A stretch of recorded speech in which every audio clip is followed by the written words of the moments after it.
What does Boogie's Achilles injury mean for his career and free agency? How does OKC handle the season-ending injury of Andre Roberson?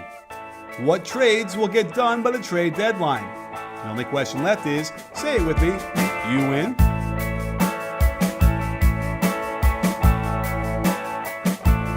Hey sports fans, Coach Nick here, and welcome to the B-Ball Breakdown podcast / live show. As always, I'm joined by Dave Dufour, and it's a Sunday night, so we're back at it and doing our normal thing, and Dave is not frozen for now, so I'm very excited about that. Dave, thanks for joining me tonight. Yeah, I'm excited to be here. Hopefully. You sound like you're excited. All right, Sunday night, yeah, lots of things to talk about. Sunday night. Actually, man, it's kind of a bummer of a weekend. It is. For the NBA. Friday night I was watching Boogie Cousins rupture his Achilles, and that was horrible. And then last night, Andre Roberson rupturing his patellar tendon. Both of those guys out for the year. Best of luck to them in the rehab and all that. I guess Roberson had successful surgery today.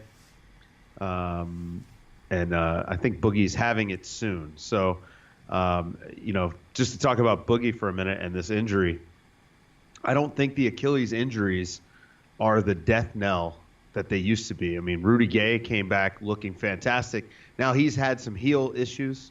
I don't know if they're related, but, Rudy Gay was looking really good, still looked explosive, and he was ready at the start of the season. He actually had his injury about a week. So like the January 19th or so of last season. So, he got back pretty quickly, and Wes Matthews was back pretty quickly from his a couple years ago. Not quite back all the way, but Rudy Gay to me kind of looked the best. Okay. And then Boogie's also not like an above the rim kind of like super explosive guy. So I don't know if it's going to have a similar effect. How do you feel? Well, I am worried because he is definitely the biggest of anybody we're talking about here who's had it. And it's a lot of weight. It's also a mechanical thing, the way he moves. My buddy B-Biomechanics, who we interact with a lot on Twitter, had been talking about his functional movement for a long time and how it's been off, the way he lands, the way he moves. So he was not surprised at all that happened. I have a feeling, and he actually had some clips earlier in the game where you saw some kind of awkward movements that would have probably micro tears here and there, and that happen, they build up, and eventually it just snaps. Because I have to say, it was completely unimpressive, the actual play where the Achilles tore. Was it a complete tear, do you know? It was, yeah. Yeah, it was certainly anything, Kobe's was like, 100 times worse comparatively when you saw how it worked, how it happened. So, that's a troubling thing for me, and I don't know how dedicated Boogie is to training, and I have no doubt that for Rudy Gay to be able to come back like that, it must have been the hardest work he's ever had to do in his life. Wes Matthews to me still doesn't look like he's back, and he's not back the way he used to be, which is really too bad. Right. So I'm really iffy on the whole thing. Yeah, I mean, listen, it's not an ideal scenario. At the same time, this might also be, we might see Boogie come back in the best shape of his career. Yeah. Because of the rehab. So, if we're looking on the bright side, which of course it's a terrible situation, but this is the best thing to do. Maybe he comes back and he's lighter and his body is, where we all kind of like wish it could have been for his entire career. I don't know. It's a weird situation for him. Like Gordon Hayward being injured 3 minutes into the season obviously was horrific. Yeah. But the silver lining there is that Gordon Hayward already got paid. Right. And so when I'm thinking about Boogie, the first thing that pops in my head beyond, oh my God, it's terrible that Boogie is hurt, when you start extrapolating from there and you think about the bigger picture. Well, Boogie's a free agent this summer, and he was going to be a max player. So the question is, are the Pelicans going to bring him back, which seems more likely now? Yeah.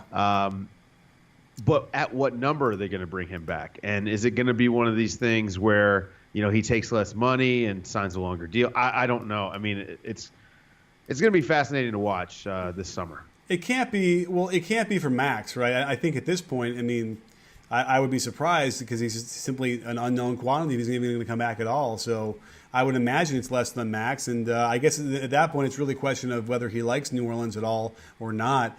There's a lot to like about it, the city at least. So, yeah. And what do you make of this notion that they were kind of just starting to figure some things out with the Pelicans when he was, up until Friday night? Well, I mean, they were the 6th seed with him, and things were starting to look pretty good. And it was interesting, during that game, I tweeted out, I wonder how much Tim Duncan and David Robinson footage Alvin Gentry had watched, because he was doing some stuff that kind of looked like some of the things they used to run back in the day, that Pop used to run for those guys. A little bit of high-low action, things that you and I had talked about of ways to make it work. Yeah. Sort of leveraging the fact that both of those guys kind of have range and could put it on the floor. So, it's terrible. Obviously, Boogie is also one of the most fun guys. When Boogie is doing Boogie things, he's one of the most fun guys in the league to watch. And from a community standpoint, there's 8 billion reasons to root for Boogie beyond the basketball court. So, I'm bummed out in general about that. Yeah, I hear you. And by the way, he's not the best teammate of all time. He's not always the nicest guy on that side.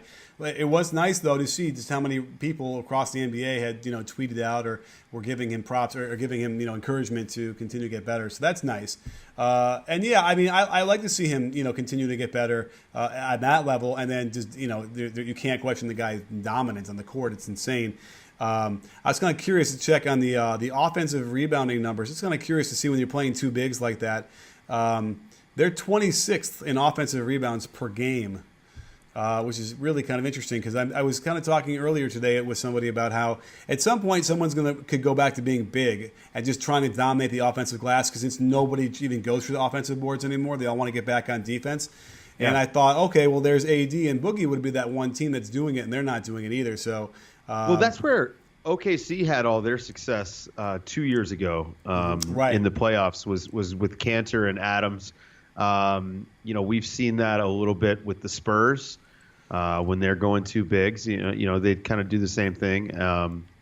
I just don't. It's so hard because you'll get killed in transition, and so many teams are just fantastic in transition now. I think it's just too hard to send two guys to the glass. But if you've got a guy like Cantor is one of the best offensive rebounders in the league. Steven Adams, one of the best offensive rebounders in the league.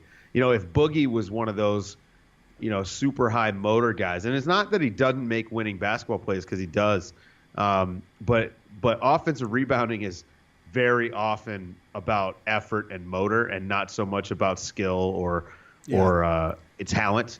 And so it's not. His ability to play basketball and his size is not exactly a good predictor of, that guy should be a great offensive rebounder. Right. Well, here's a good question I just saw in the comments from Recon Me asks, who should the Thunder replace Roberson with? The limited assets is definitely a key phrase there for them. And I haven't even kind of processed yet what they're going to do because, here's the thing. With him, they're a top 1 or 2 defense. And whether or not you want to give him all the credit or not, either way, without him, they drop significantly. It's an issue. Yeah, well, tonight, Terrence Ferguson got a shot, and he played 23 minutes. He was minus 10. Josh Huestis got 19 minutes, and he was plus 5. I'm guessing it's going to be those two guys sort of splitting the time. I'm hoping Ferguson kind of works out. The dude's a freak athlete. He's one of the best dunkers in the league right now, I think. Mm-hmm. He's just got pogo sticks for legs. So, I think it's going to be by committee with those two guys. They actually ran for a little while there. They were running Huestis, Ferguson, and Grant all at the same time. And I thought that was a really interesting, switchy, long, kind of long-limbed lineup that we might see a little bit more of, maybe with Paul George. And then you've got this crazy 2 through 4 versatility that not a lot of teams can match. So I think that's what it's going to be. They may look to make a trade. I don't know what they're going to trade for or who they're going to trade, right. But they may do that. It's Sam Presti.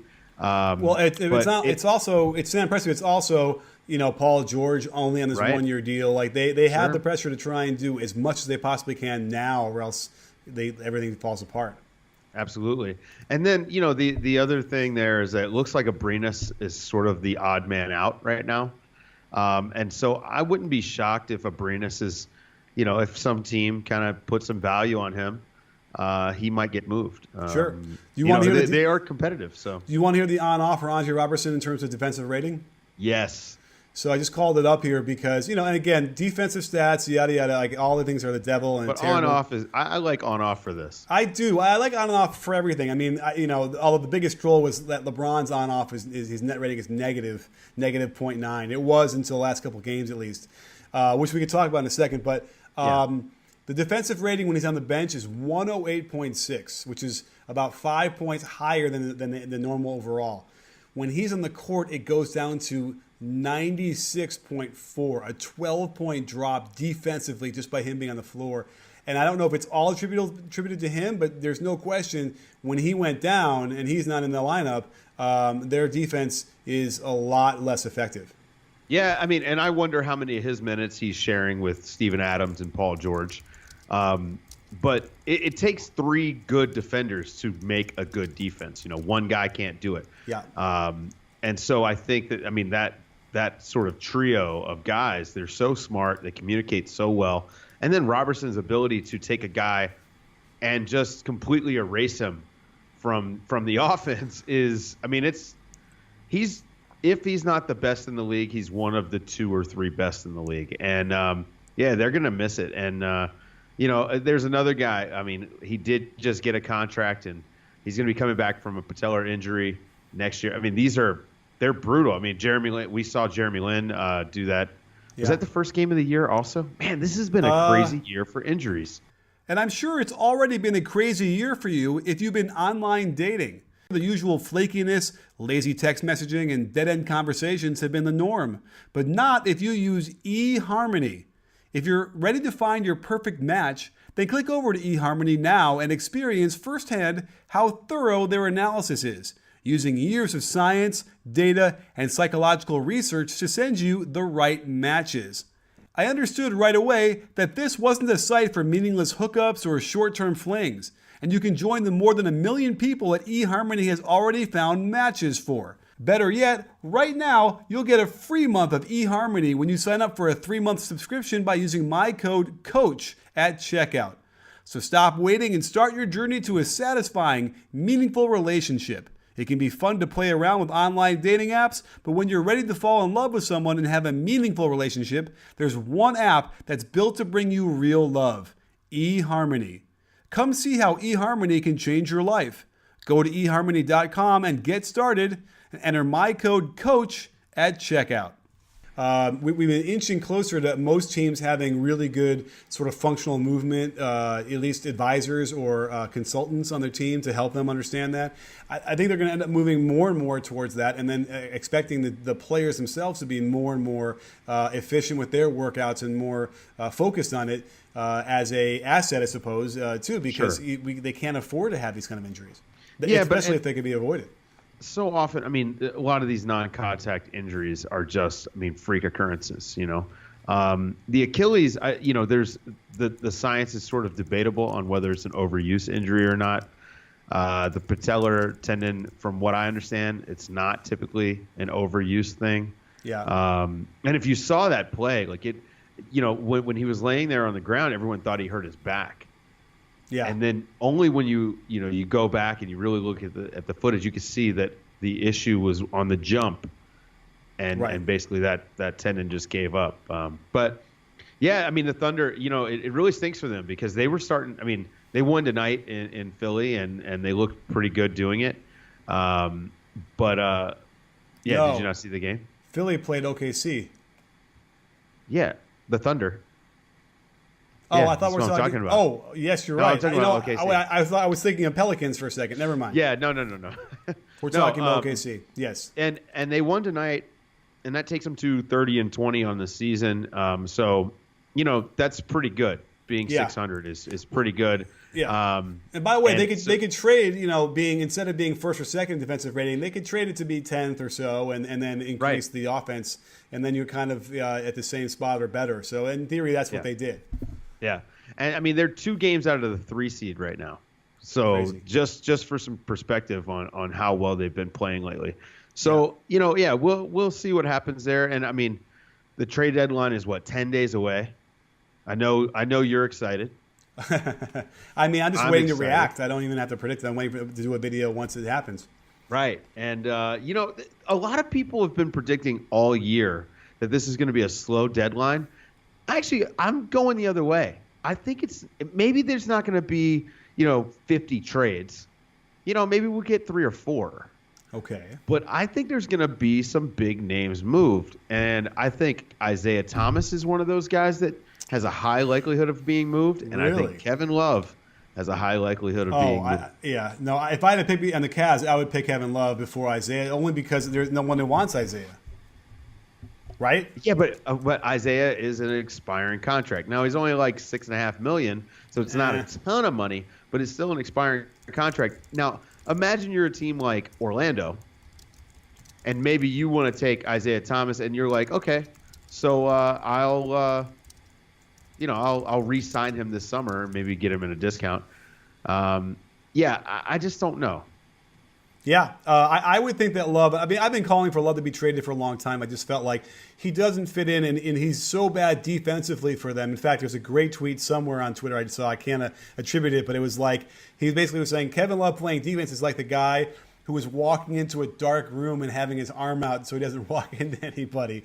And it is like that. But the problem is can you find someone else that's a lot better defensively that can still shoot threes at that position? And I feel like that is the problem. You can't easily find that. What did you make of all that? I know you had one of the greatest of all tweets you've ever had about Love playing basketball sarcastically. So we saw that Jeff Green, he threw his thing in Jeff Green's face, but later on in the locker room, Jeff Green was like, man, you make it seem like we were being serious. So, I think they were joking, right? Because no one just throws that in the face like that. That's just too crazy. I think the Jeff Green thing was for sure just joking around. But what do you make about the Isaiah, handing it to him that way? Now, did they make up and now he's just sort of, having fun with it? Or do you think that was legitimate? I mean, I don't know. And again, I just thought it was funny. Because of all the stuff that sort of leaked from the locker room and stuff like that. So, it was funny that that I said that he was playing sarcastically. The one thing I will say is this. Neither LeBron nor Kevin Love were throwing outlet passes up to Isaiah Thomas. It was very obvious in that game. Really? Yeah, they were looking him off for open outlet passes. Now, I mean, it was obvious. Now, maybe that was a schematic thing. Maybe they just hey, we don't want to do that. I don't know what their game plan was, but I've never seen Kevin Love or LeBron not hit an outlet when they had it available. So, it's I don't know. I don't know if Kevin Love is actually on the outs with the rest of the team. If this is just an Isaiah Thomas, Kevin Love sort of beef. Yeah. I will say this: could you imagine if let's say, I'm new at B-Ball Breakdown, and I've been there, a few weeks, and I come out and I say, you know what? Hey, Jesse Blanchard, I know you've been the editor for a long time, and you're good at your job, but you really suck at this one thing. Yeah. Could you imagine? I mean, I just think that it's, well, it's not a good look. Right. Well, especially if the implication was that Isaiah was criticizing Kevin Love for his defense of all things, right? Because he is just has equal issues. It's a real interesting problem. Now you could argue that Isaiah had been there since the end of the summer, so he wasn't completely new. But I also feel like when guys are having to deal with rehab, whatever, they're not always with the team. So he probably, you're right. He was probably only been a member of the team sort of, in everyday context for a very short time. So, it's a real problem. And, Isaiah blocked me on Twitter, so I don't even know what his thought process is anymore at this point. How far we've fallen. I was his first champion, and now he's blocked me. And so I don't know, but he definitely feels like he's part of the problem. Yeah, well, and we've heard stories about Isaiah Thomas in the locker room. Is not exactly the first time that we've heard about these sorts of issues. And, we all want to root for Isaiah Thomas. And at the same time, guys get traded all the time, and he's kind of been whining about it for a little bit. So I don't know, man. It's a tricky situation. I try not to speculate too much on stuff that we don't know, but it doesn't sound good. And that one little bit of sarcastic passing was kind of, I don't know, it's just funny. Yeah. For those of you who missed it, basically Kevin Love got a rebound and then literally handed it into Isaiah Thomas's hand, kind of stuck his butt out, being very, like a servant, almost kind of here you go. And yeah, it's interesting. I need to kind of dig into that footage. I didn't see that game. I need to kind of really watch for what you're talking about because, when I did the video on what was wrong with the Cavs a few days ago, I went through some specific games play by play to really look at why players are mad at LeBron for not passing more. And it was kind of enlightening. If you don't look at the game specifically for that kind of thing, it was like Nick Nolte and Blue Chips. Yeah. Then I was like, oh, okay. I'm starting to see, and I still couldn't quite see just holding the ball for assist passes. I don't know if I could quite feel that, but I definitely noticed a lot of plays where I would be annoyed if I was playing with him just because of certain things. So yeah, it's an interesting issue. And here's why I think it's different for the Cavs. People keep saying, oh, every year they go through this. They have a terrible defense, whatever. This is different. From off court to on court, it's different. And you can't convince me otherwise. And so that's why I feel like this is really the year where they may not make it to the finals. Yeah, well,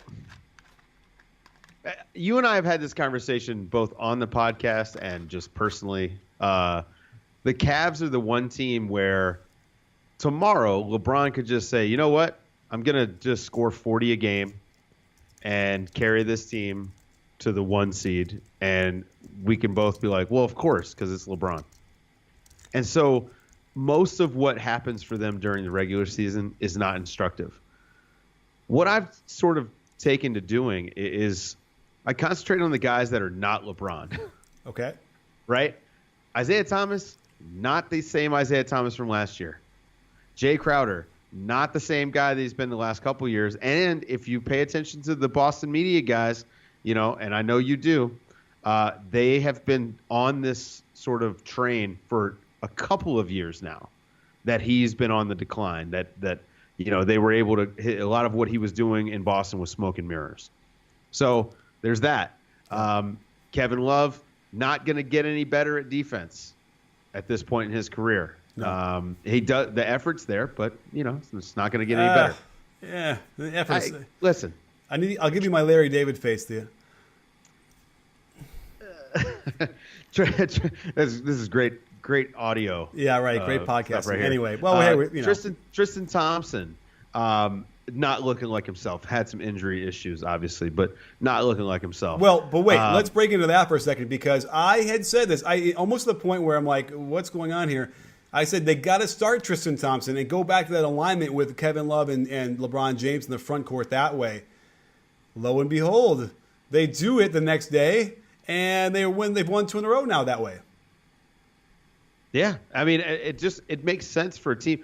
Look, if you're struggling and the primary reason that you're struggling is defense, throwing a better defender in your lineup makes sense. Now, I wouldn't have thought that I would have thought they would have sat JR or brought him off the bench rather than Jay Crowder. Well, that should be next. And probably for Kyle Korver. Is that where you lean? Yeah, well, I mean, here's the problem. Kyle Korver, I think, needs to play more. Probably 4 minutes a game more. The problem is if you give him the starter minutes, then that's probably about 7 or 8 minutes more. So that might not be the exact perfect thing for him. But hell, like they said in War Games, I'd piss on a spark plug if I thought that would help. And Crowder basically needs to play like the 4. And they need to try to keep him out of switches on smaller guards. He just can't hang with those guys anymore. I mean, there's some schematic stuff they can do, but a lot of his personnel, it's an old team. It's a real old team. Yeah. That's an issue, right? They're sort of just it's the natural way of things. Father Time is undefeated, and that's where we're at. Although D Wade has been good, so maybe I don't know. I don't know what's happening there. Yeah. Any other questions we can go to in the comments as we move along here? Anything you see? I thought I saw some good ones out here. Let's see.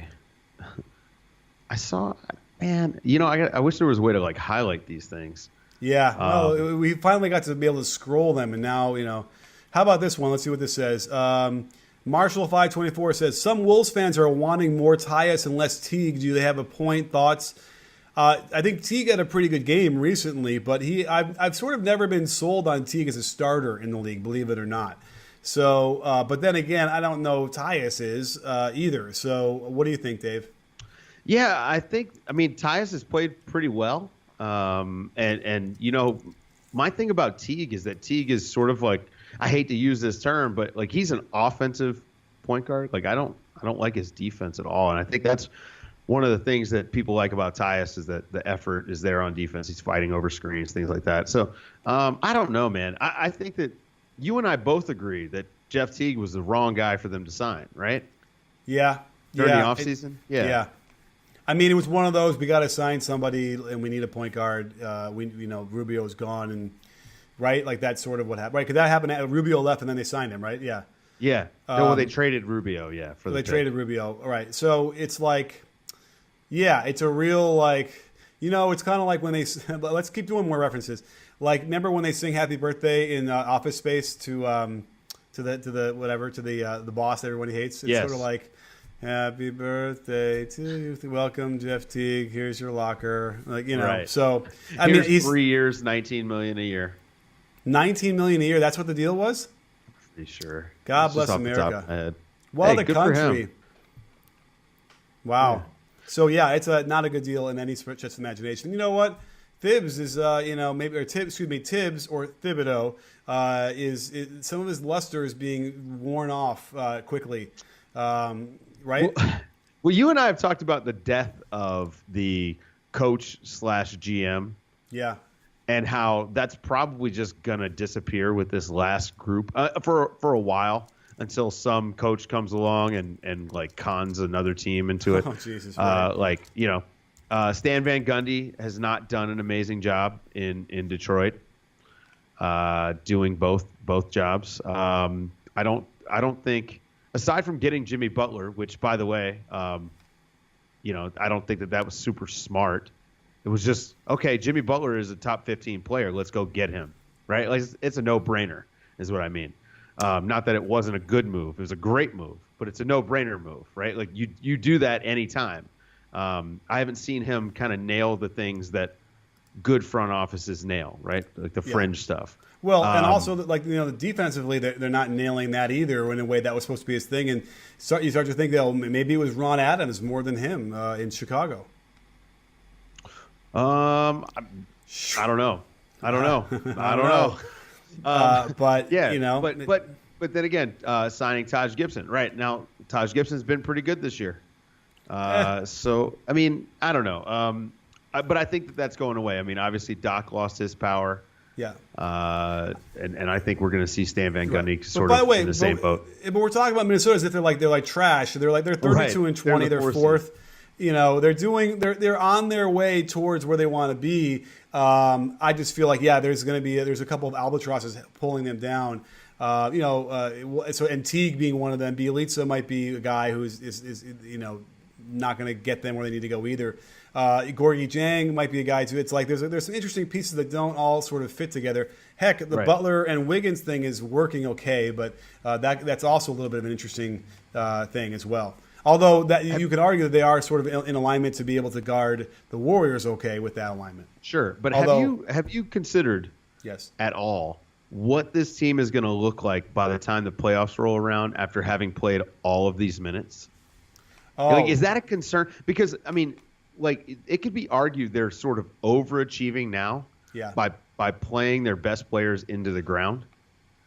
And that's great. I mean, hey, you're going to make the playoffs. You're probably going to be one of the top 4 seeds in the West, and that's fantastic. But, by the time the playoffs roll around, you may have guys who have just no legs. Yeah. Oh, And so I absolutely, and that's are you always picking been an up- issue with right. Tibbs teams.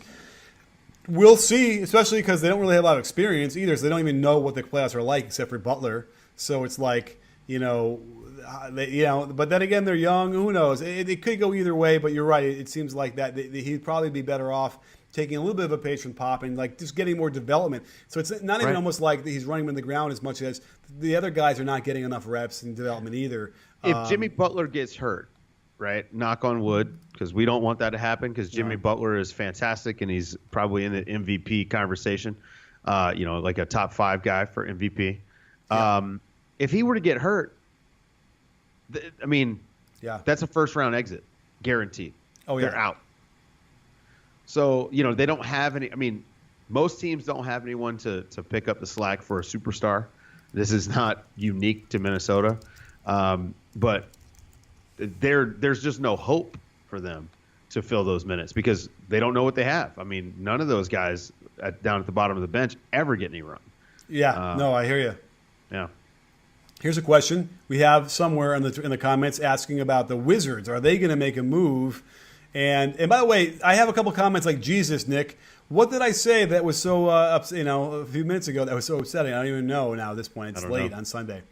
I don't know, but I'm frozen in a way that makes me look like I'm singing some kind of Italian opera. Yes, exactly. It's good. It's a good Great. look for you. So, yeah. Well, so let's get back to Washington and the Wizards as we begin to think about the end of the show.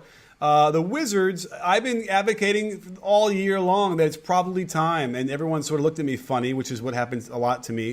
Even walking down the street, people look at me funny. So, and I'll never know why. I don't know. Anyway, is it my fashion? I don't know. Anyway. But they look at me funny about it, but it's like, come on now. They've had this group together. They've certainly had Wall and Beal together for enough time for me. And they've had 2 coaches now, and they've tried a couple different things. And, there are some positive signs there that you can think you want to build on, but I don't know. At some point, this still feels like there's a ceiling here, and they've hit it. It's possible. And I guess the question was, will they make any moves? Is that the question? Yeah, I guess. Or is there a move for them to make? I mean, they're not going to trade Beal or Wall, are they? No, I don't think so. But their history suggests that they're going to make a move and probably going to deal their pick. It's just what they do. Why? What's their history? They deal their pick every year. Oh. Every year. Last year it was for Bojan Bogdanovic. Oh, yeah. The year before was that for Paul Pierce, or was that 2 years ago? I don't remember. It was a couple years ago. Anyway. They're going to deal that pick. I would guess if I was placing a bet. But the issue is we they need to play Oubre more. Probably just start him and bring Morris off the bench. They still need more bench help. Yeah. I'm actually kind of almost thinking out loud here about could you just do, if you started Oubre, could you do Porter, Oubre, Beal, Wall, and Gortat, Gortat? super small, but long? Yeah, it would work. I believe. I mean, I think that's their best lineup. So, because let me check real quick what they're doing, because they're starting Morris, right? Instead. Yeah, Morris and Oubre comes off the bench. Yeah, because imagine if Markieff Morris gets to go against the second units more. That's interesting to me. That might be something. Yeah, you could sort of use him as the fulcrum. Maybe you split up Wall and Beal a little bit, play them with Morris and the second units, and I mean, there's a lot of stuff you can do. The Jan Mahinmi situation is sort of obviously it was a bad contract for them since he's always hurt, but it really is handcuffing them just from a personnel standpoint. They're just not in a good spot. They really could use a nice backup big, preferably one that could stretch the floor a little bit. Well, for what it's worth, he's played in almost every game this year, but he's just not very effective at all. Those numbers, he's not playing a lot, and he's given them 4 and 4 basically, which is not what they need from that position either. So I don't know. I mean, there's a lot of things they could do here. And maybe you're right. Lineups is ultimately going to be the thing they could do. They get the most bang for the buck because I just don't see. I mean, you could trade Beal, you could trade Wall. You probably don't get the full value for them by doing that. But it would be interesting to me if that happened. Let me ask you a question, and, Okay. and maybe this is something that you will make a video about. But someone texted me tonight to ask Yeah. what I thought. Are we at the point where it's almost unanimous that people would take Beal over Wall? Ooh. I kind of do, don't we? Do we think that? I think it is that way. I think we're there. I don't know that I'm all the way there, but I definitely am leaning much more toward Beal than Wall these days. Any given night. I mean, it's Isn't two that different- interesting, right? Yeah. It's So I mean, interesting. like, listen, Beal's 24 a game. He's an all-star. He's almost 4 assists a game, 4.4 rebounds, and he shoots 38% from three on like 6.5 attempts. John Wall is actually taking 4 attempts a game, threes a game, and it's at 36%, which is really pretty impressive for him. And he's about 19 and 9 from the assist points, and then Right. same rebounds. So it's like, yeah, I mean, now Beal has been healthy, which has been a fantastic thing for him because that's always been the one thing that's been holding him back. And because he plays good defense, he's a stretch the floor shooter. So, gosh, yeah, I think so. I mean, God, this is where we are now, huh? It's amazing. But yeah. It really is crazy how the narrative has changed. Beal being healthy has been a large part of this because 2 years ago in the playoffs, we've talked about how good Beal looked, especially running the second units as the primary ball handler. Guy's got a really nice off the dribble game. He's a great shooter. I mean, he's got a beautiful stroke. Yeah. And he can actually get to the hoop too. Yeah. So it's an interesting situation. It's funny because I look at the Dame and CJ situation, right? Yeah. And it's very similar to the Wall Beal scenario. It's not that I feel like CJ has surpassed Dame or anything like that, but I just think that it's funny when you get these two dynamic players that are sharing the backcourt together. Because I wouldn't put Steph and Clay that way. I actually think Steph and Clay complement each other really, really well. Right. Like Clay's ability to just hit every shot, basically, right? Like it's so useful. But where you've got a guy like CJ and like Beal playing next to guys that need to have the ball in their hands to be ultra effective, and then they themselves are really effective with the ball. It puts you in these weird situations. Right. I mean, I'm always a fan of having more talent on the court, and especially talent that can do stuff with the ball in their hands. Yeah. But you have to start to wonder about building out the rest of the team and whether it makes sense to sort of distribute some of that supreme talent and have maybe a couple of, like a really good center and a nice bench player instead of John Wall or Bradley Beal, and maybe go more toward like a league average sort of player in that spot. It's a weird team building sort of question to think about, but right.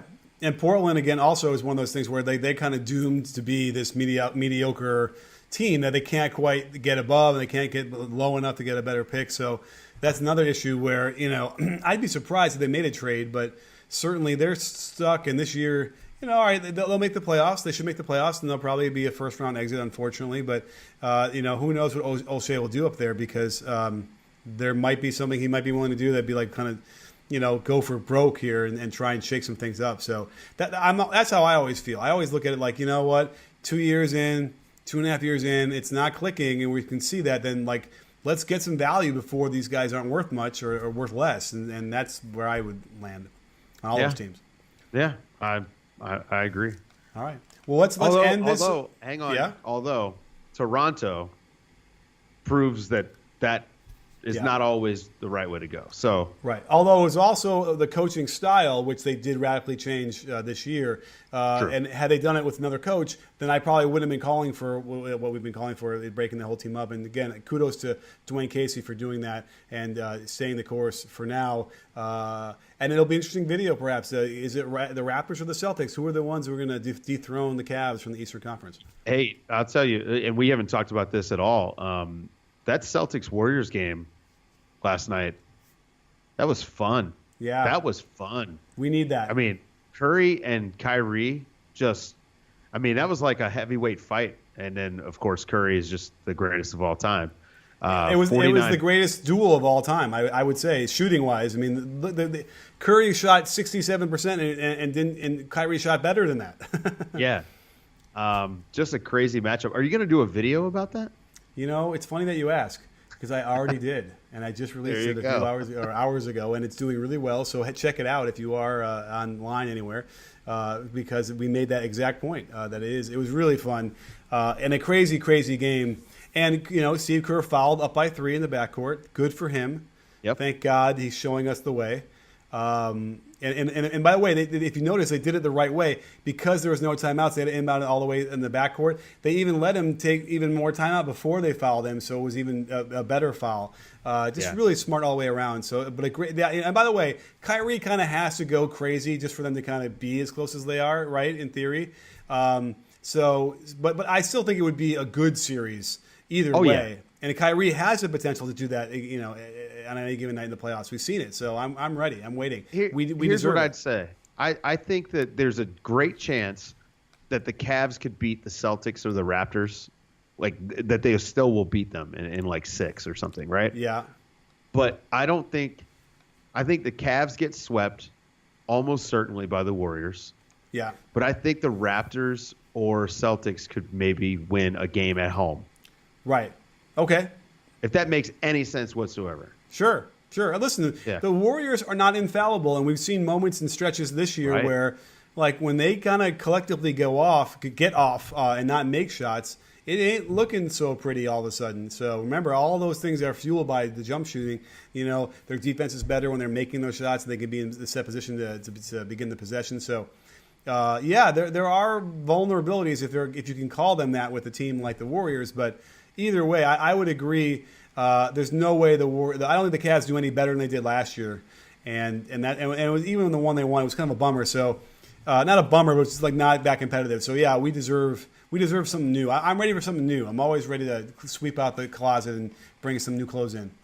Yeah, I think it'd be fun. I'd be really curious to see if Stevens, can handle that moment as far as coaching decisions and whatnot, because, Yeah. I'm sure playoffs are a different beast, and you've got to think in a different way. And I think that the few guys that are amazing in the regular season and also amazing in the playoffs are few and far between. So I'm excited to see it when he's got a team that is built like this. It's a really fun team too. So. For sure. All right. Well, listen, we'll have to wait and see what happens. But a great podcast nonetheless. Can't wait to get this up and ready to go for tomorrow morning early.